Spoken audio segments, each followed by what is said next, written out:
panels. And sometimes, are you coming in? He was behind me. There we go. Okay. So it gets quiet in here. And we have- Okay. Okay, so if you can just describe what we're seeing right now. So this is our environmentally hazardous apartment. So what you'll see in here are a myriad of issues. You'll see garbage overrun, pest infestation, dog feces on the floor.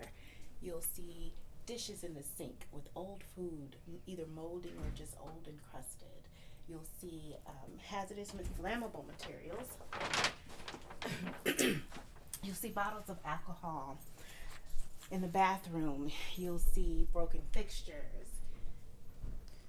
Okay, so this is, I would say like an apartment size. It is an apartment size, because in space. Chicago, Mm-hmm. you know, most of our families live in apartments and not so many in homes. Mm-hmm. And so you walk in, and to your left, there's trash that's not necessarily contained in bags, and then there's a what looks like a dining room table with some cereal and coffee cups, a bathroom, Yes, some other hazards like some Tide medication. Pods. Oh, Tide Pods.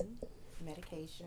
A diaper. It looks like there's definitely children that live in this house, right? There's little people furniture.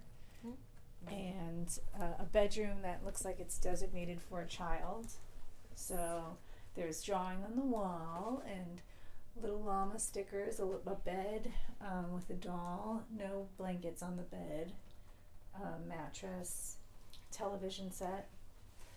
But other things are, again, these are hazards as well because they can tip over, they can fall, and things that can injure young children. So when she said they, she was referring to she grabbed the top of a television set and wiggled it. It's sitting on the edge of a dresser. Here you see exposed wiring, which could also be a hazard for children or anyone in a home.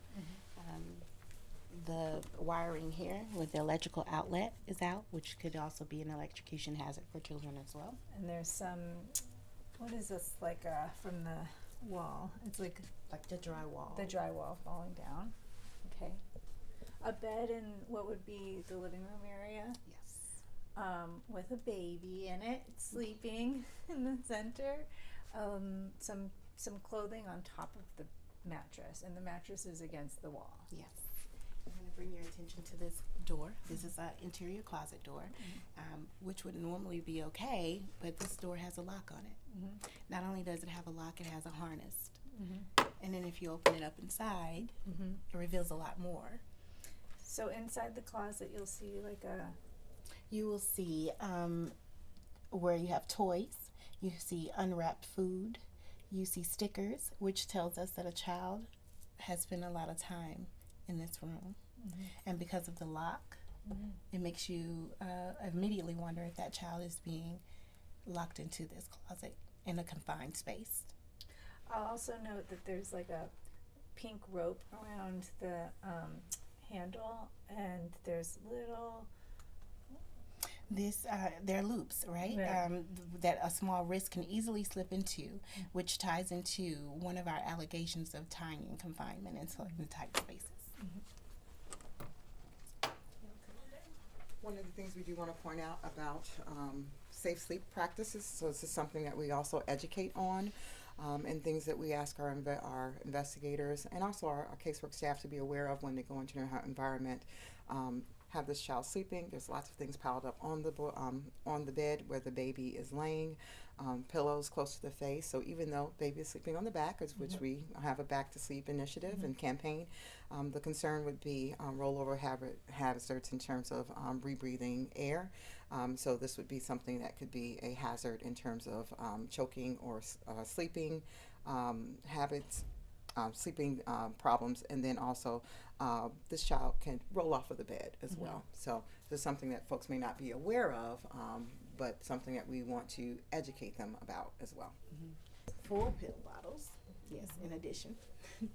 Coming down over here, you see we have rodent repellent, which is always a hazard for a young child, especially if they're mobile or crawling around, or even a toddler.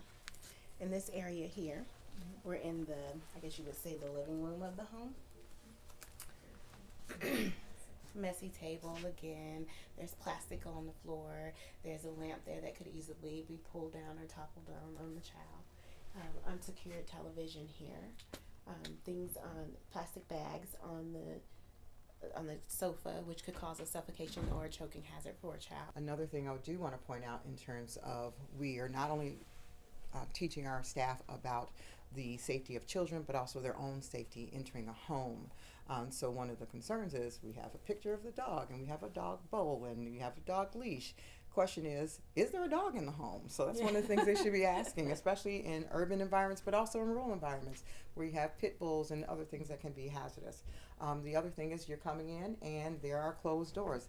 One of the first questions after introducing themselves and telling them why they're here when they get in the home, is there anyone else here in the home? So we have a major campaign for safety reboot training, which also focuses on workplace and field safety training, because there have been instances where our staff have been attacked in the field while executing their duties that have led to fatality that we do not want to see happen again. So one of the things that we are doing is just being mindful of what are the hazards that you might face going up to a home while you're inside the home, and if there is a problem, how to safely get out of the home. Do you remember your first call Oh my in gosh. the field? Whew, yes, I do. My first went through, at that time our training was 9 weeks. It was done in a ballroom. And we got a stack of stuff to go through, and I read and took notes, and I passed my test and went out into the field. And my first call was to respond to a young person who was actually run away from their foster home. And I had to issue what was called a juvenile arrest warrant to bring them to court. And it happened to be, they were reported to be seen in the area of Robert Taylor projects. So I went there with my nice little cream linen suit, because it was August. And by the time I got done ripping and running up down the steps, there were just some things in training that no investigator went out with me, or no new caseworker or supervisor, no one went out with me to go find this kid. I was like, oh, okay. But when I got there, because of my background and my upbringing, I had family members who actually lived in Robert Taylor homes and some of the other projects. I was smart enough to know that when the elevator came down from the top floor and 3 dudes were on there, and they didn't get off, that I don't get on. So I hit the steps and up about 7 flights of stairs, and the young person gave me a slip.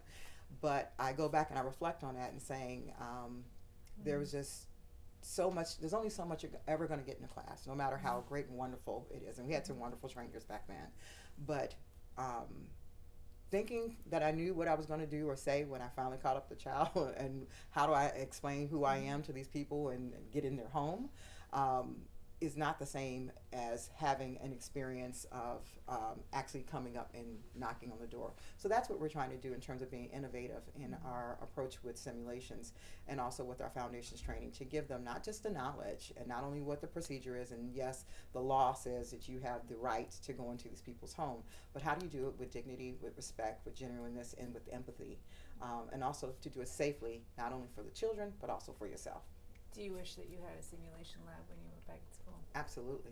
And I wish I would have actually had it when I was in social work school and had access to that, because the other thing that we do with simulations through the foundations period, it also gives people an opportunity to opt out, to say, you know what, I thought this was for me, but it's not, and that's okay, because we would rather you know that coming out of your training, as opposed to 6 months on the job and being perhaps secondarily traumatized by the work, or inadvertently leaving a child